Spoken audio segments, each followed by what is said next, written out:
It's in our late teens, for some people it's in their 20s, that most of us grapple with one of the big questions of human existence. What am I going to do with my life? Specifically, what type of job or occupation will I pursue? It can be a daunting question. I don't know if you remember those times. Maybe some of you haven't had those times quite yet. Now, it was back in year 10. High school had a work experience program. It was designed to help us to evaluate jobs that we were interested in. I remember conversations with my career advisor in high school about two things. First was architecture, and the second was electrical engineering. So she found a placement for me at an architecture firm in the city.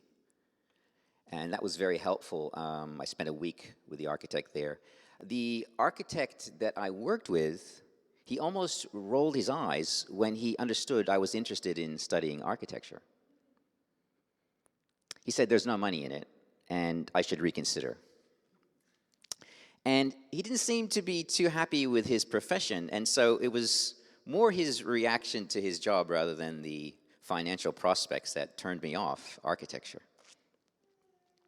Now, the second career I was interested in was electrical engineering, and so my advisor, she placed me at a steel fabrication company with a welder. And when I told the welder that I was interested in electrical engineering, he almost rolled his eyes. He really wasn't sure what I was doing there, and neither was I. I can do a simple weld now today, so I got that out of it. So some people seem to know at an early age what they want to do with their life, and other people, they just struggle with this decision.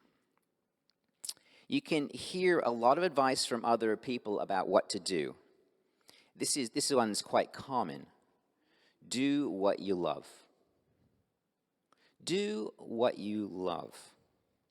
Lots of very famous and successful people seem to agree on this one. So, quick straw poll. How many people here agree with do what you love, that it's good advice? Who thinks that's good advice? Quite a few of you. Yeah, it's advice you'd give your kids. It's advice you give your grandkids. Another quick poll. How many people are doing what they love? A little bit less than the people who said that was good advice. Now, unsurprisingly, my mom had a different view on this. She's from a different generation. She was born in the years of the Great Depression. She grew up on a hardscrabble farm. At the age of 10, she tells a story, she planted a field of potatoes, driving a cow and a plowshare. She was one of 5 children. And as a result, she is relentlessly hardworking and farmer strong, both physically and mentally. Now, back to my career.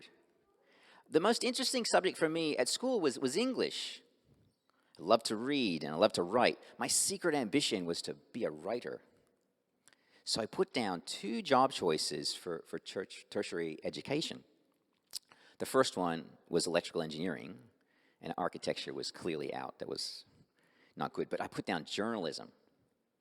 My mom almost did an eye roll. Journalism? That's not a stable profession. There's no money in that. And it was at that moment you could hear the sounds of my dreams shattering on the floor. Now, another quick poll. How many people get a newspaper delivered to their door? Okay, Mom, I guess you're right. Do what you love. Some of you might be doing something that you love. That's good. It's a wonderful thing if you can do something that you love. We spend so much time working, it's pretty obvious.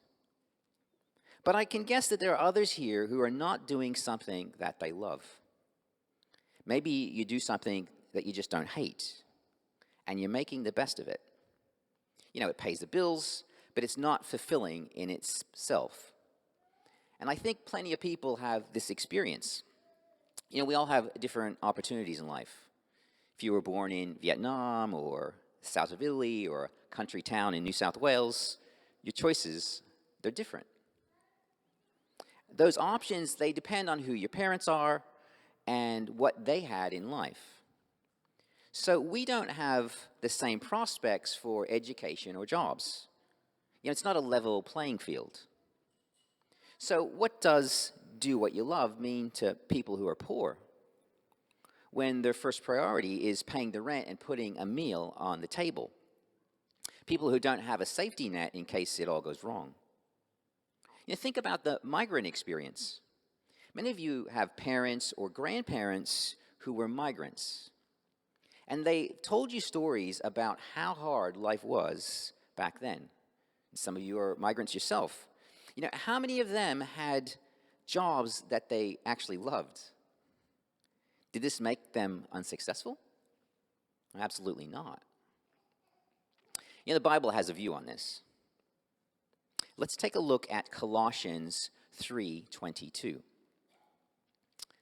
Slaves, obey your earthly masters in everything, and do it not only when their eyes on you and to curry their favor, but with sincerity of heart and reverence for the Lord. Whatever you do, work at it with all your heart as working for the Lord, not for human masters, since you know that you'll receive an inheritance from the Lord as a reward. It's the Lord Christ you are serving. Anyone who does wrong will be repaid for the wrongs, and there is no favoritism. So when we ask ourselves, what am I going to do with my life? It seems so crucial at that time.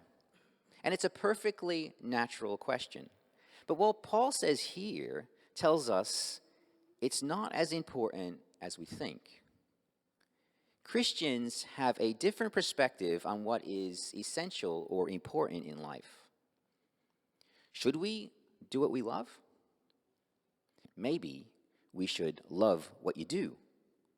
That's a clever inversion of common wisdom. That's not what Paul's saying. He says, bring the love of Jesus to what you do. That's my paraphrase, that's not his words. He says, do what you do as if you were working for the Lord himself, with sincerity of heart and a reverence for the Lord. In a word, that's love. Wherever you are, in whatever circumstances you find yourself, no matter how hard they are, do these things motivated by God's love, even as a slave. Paul says that the love you have for Jesus transforms every situation you're in, whether it's good or it's bad. Bring that love of Jesus to every place in your life, even your work. Now, there's an underlying philosophy of the gospel here. Our life is not defined by what we do. If you secretly feel that at some level you've failed in life because you haven't achieved the success in your career that you wanted, people who follow Jesus say this: you're wrong. You haven't failed, that's a lie. Your mistake is only to believe in the lie. The lie is that what you do is who you are, and what you do, that's what gives you value. But Jesus says there's more to life than your career.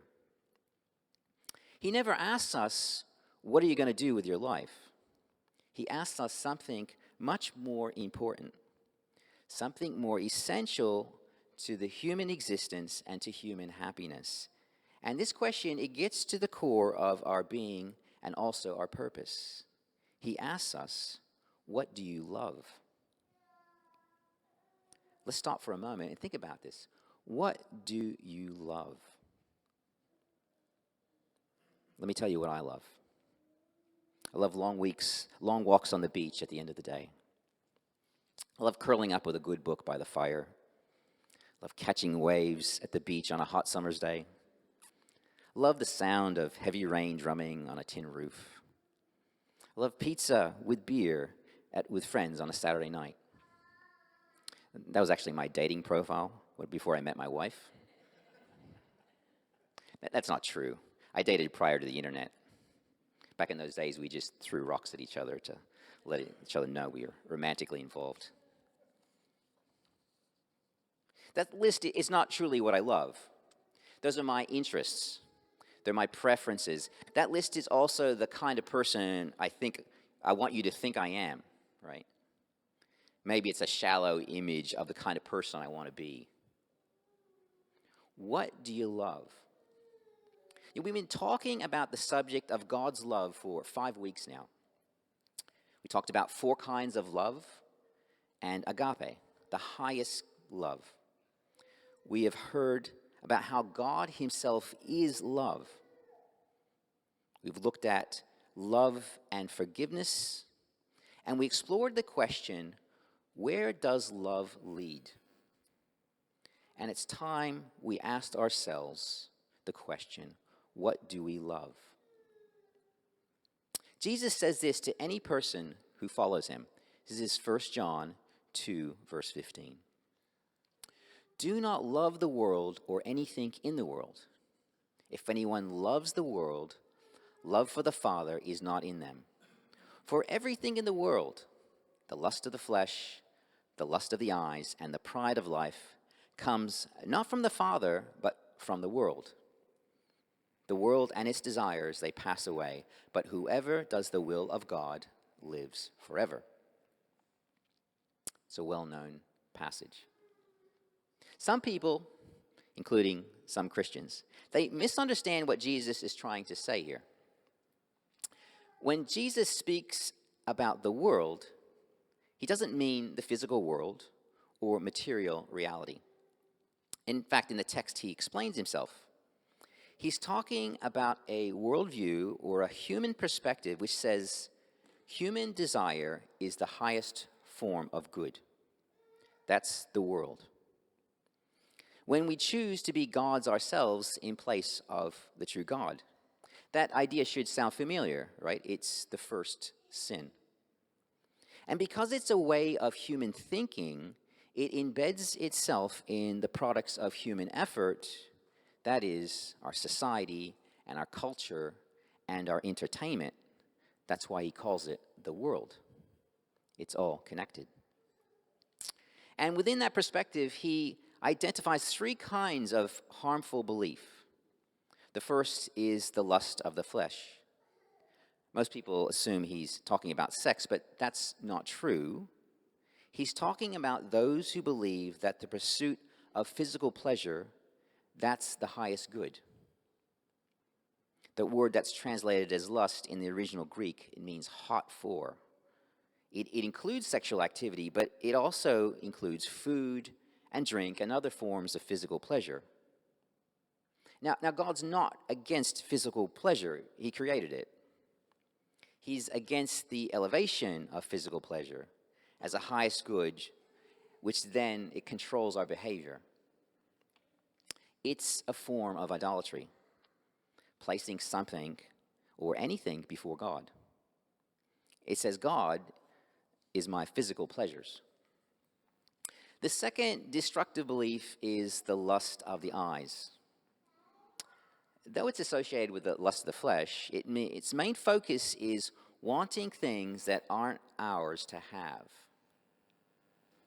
Wanting things that aren't ours to have. It's an ambition for something else, whether it's power or position or money or fame or something that someone else has. And when that controls us and it drives us in directions away from God, he calls it idolatry. It says, my God is all the things I want which I don't have. And just because I want them, it makes it good. The final belief is the pride of life. It's satisfaction in being self-sufficient, in personal accomplishments. I did it all on my own. I don't need anyone but me. A perfect picture of this is the myth of the self-made man. You know this one. Look at me and what I've done. The story is of rags to riches, where grit and talent overcome insurmountable odds. See what I did? Look at what I've built. That's idolatry too, because it says, my God is all the things that I have done. So take a minute now to think of those categories: the lust of the flesh, the lust of the eyes, and the pride of life. Think about all the implicit rules that society teaches us today about those three things. You can pick TV shows and movies hand over fist. You can fill a library full of books. You can assemble an almost endless roll call of modern celebrities and revered historical figures who are exemplars of the worldview that Jesus described. Our culture is just absolutely saturated in it. And it elevates human desire as the greatest possible good. I mean, without God, what other good could there be but us? That culture is the sea that we're swimming in.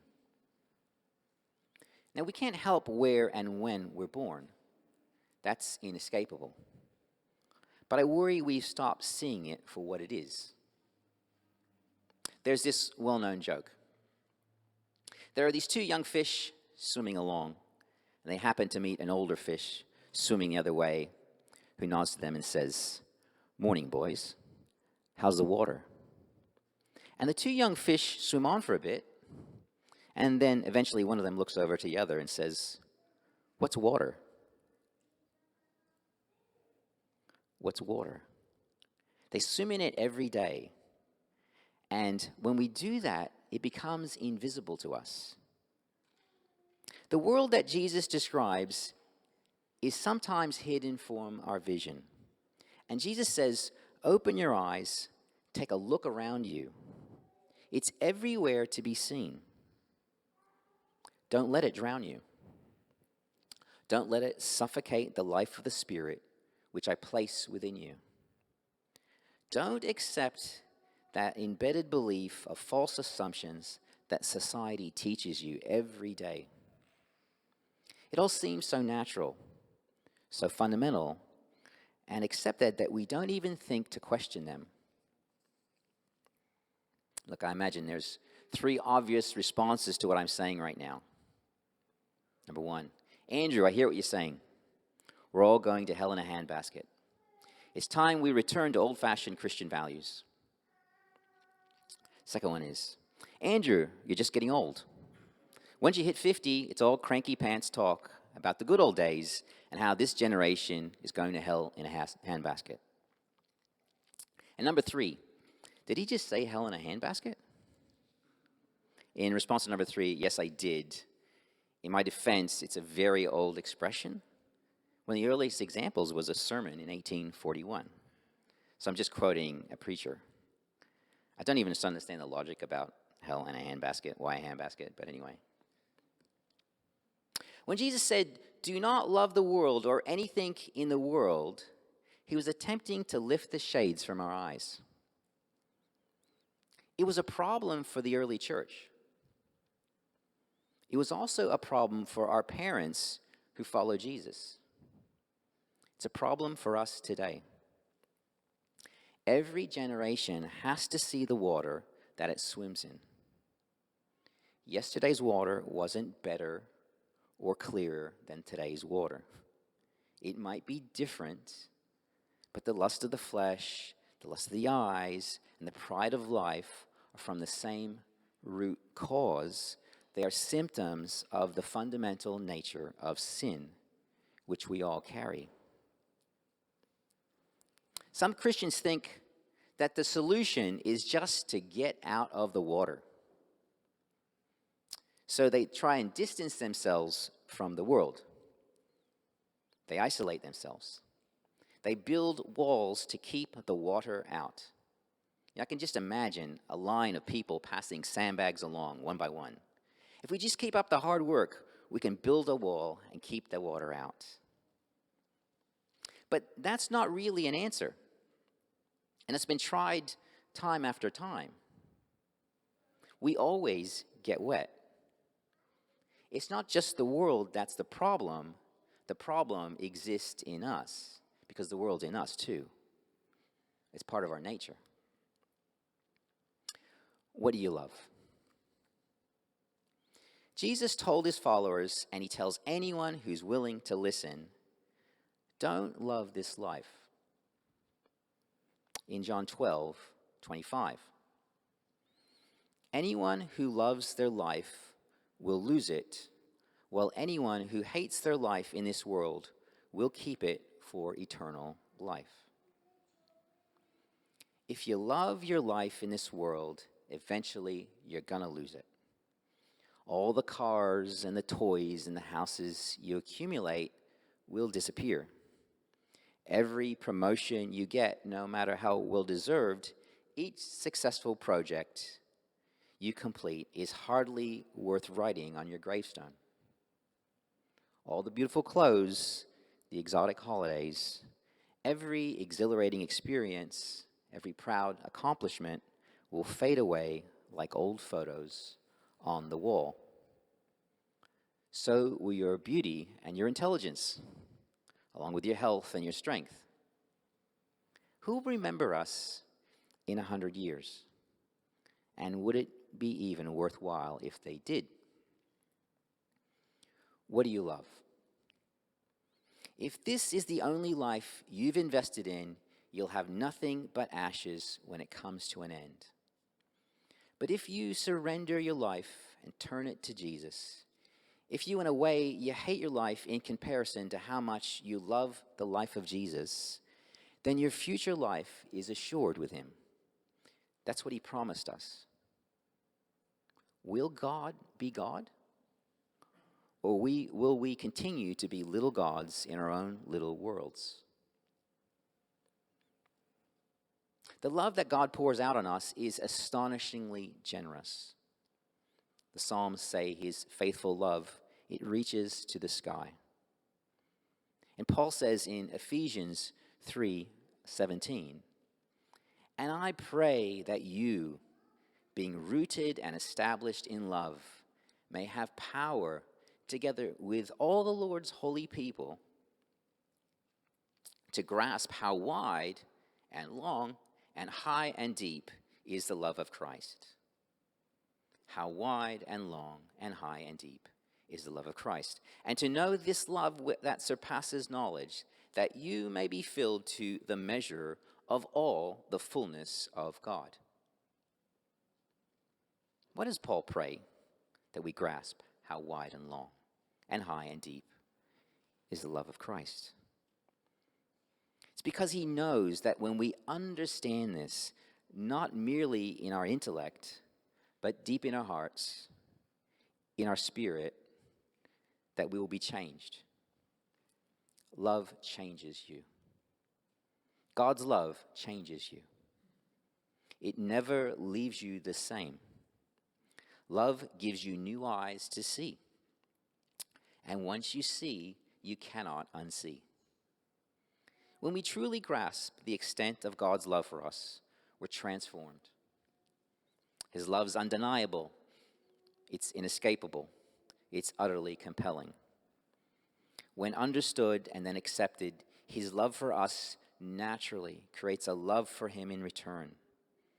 We will love the work of his hands, the whisper of his voice, the fellowship and the communion of the saints, the labor that we are given in his harvest fields. We'll stop loving this life and the old world. We will love this new life that he is breathing into the world. In Revelations, it tells us how this all ends. It tells us how we win. In chapter 12, verse 11, it says, they triumphed over him, that is the enemy, by the blood of the Lamb and by the word of their testimony. They did not love their lives so much as to shrink from death. Bless you, church.